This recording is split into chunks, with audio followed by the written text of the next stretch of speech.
curiousness of the unknown, please welcome Adam Wells.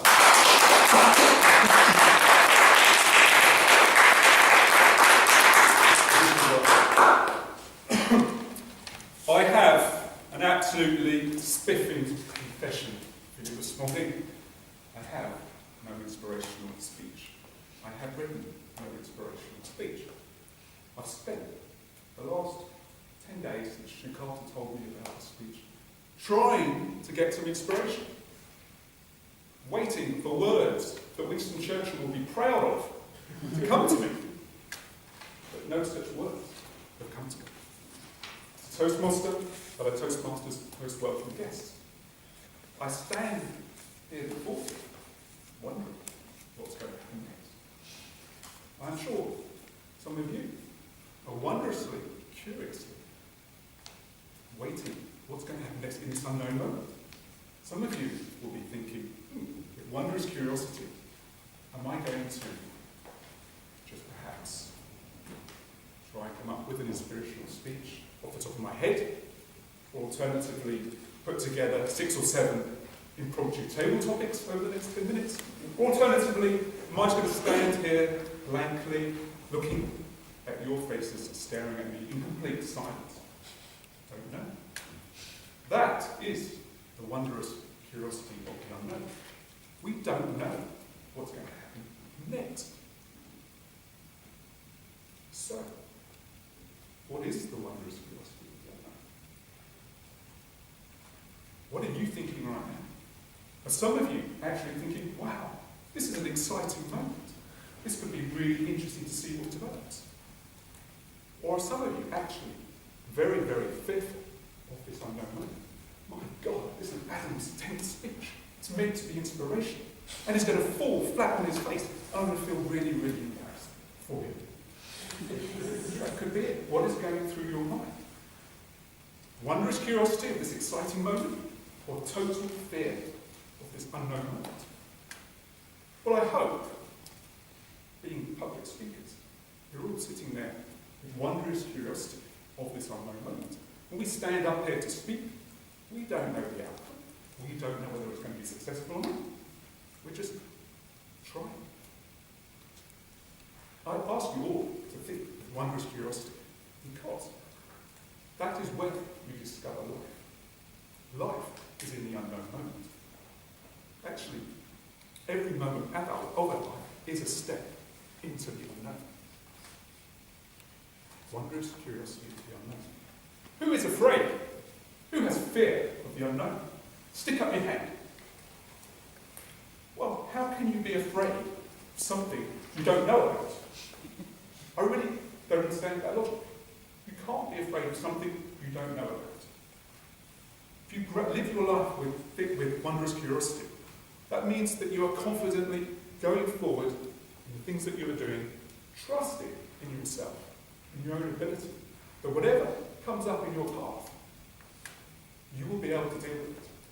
You have an inner sense of confidence, an inner ability to react to that moment. That is wondrous curiosity of the unknown. Now, last week I actually did step into the unknown. I followed one of my dreams. As some of you know, I have this passion to inspire people to walk across Spain.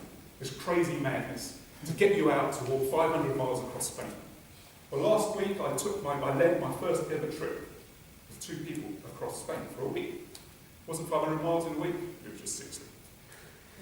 Now, I had no idea that one of the people would actually ring me up whilst I'm checking line and say, I'm going to miss the flight. Because he was too late in getting to the airport. So I had wondrous curiosity, what's going to happen next? When I met the other lady in Pamplona, I had no idea beforehand that the rucksack she was going to carry, and she was walking for the 500 miles, was too heavy and too big for her.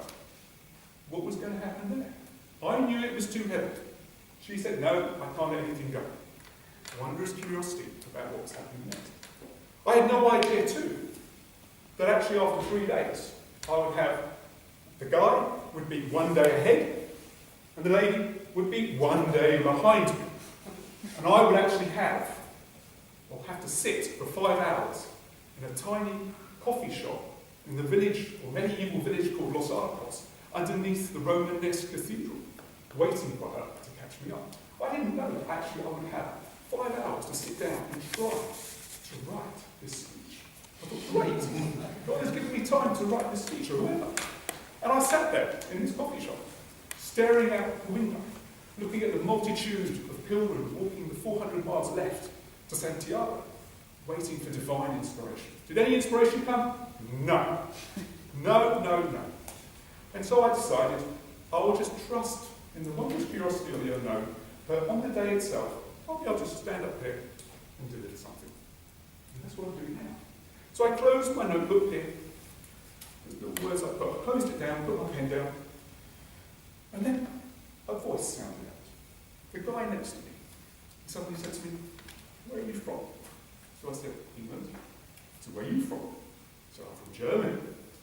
And he said, "You're walking the Camino?" I said, "Yes, it's obvious." So this was how I met Michael from Germany. And Michael was in his 30s, and he had the biggest smile out. He was a tall guy, very strong, very fit. But what was the most noticeable thing about him was his rucksack. Everybody has a rucksack back there. His was back here, and it was about that wide. And I said, "Why are you carrying such a big rucksack walking the Camino?" And he said to me, "Well, I'm actually walking it with my 15-month-old dog, and I'm camping every night." So all this must be an incredible experience. And he said, "Yes, it is." He said, "Every night I just take out my hammock, put it between 2 trees, and I sleep with the stars above me. The universe. It's magnificent. I build a fire as well. You know, it's just a unique experience for me and my dog." You can imagine. What a wonderful experience. But it says to me, it can't have been that great 2 nights ago, because it poured down absolute torrential rain, thunder and lightning, and you must have got wet. And he said, "Yeah, it wasn't good." It wasn't good. But he said, "It is as it is. You deal with whatever comes up on your path." That's the unknown. Then I asked him the most powerful, wondrously curious question you could ask.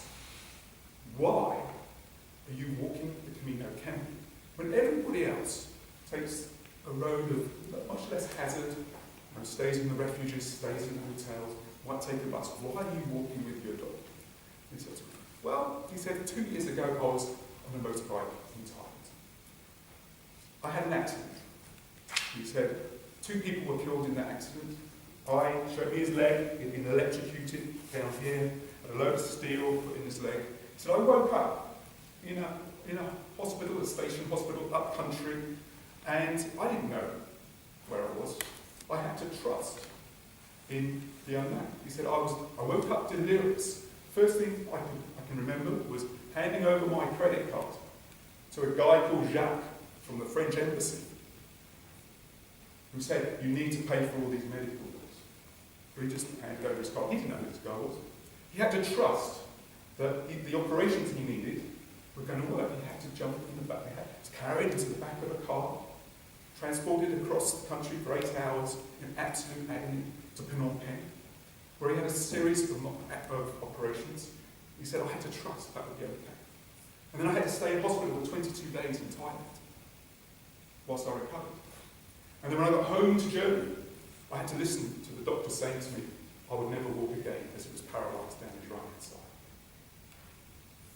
He said, "But I listened to myself, and I knew that I could trust in the wondrous curiosity that I know, but I would be able to walk again.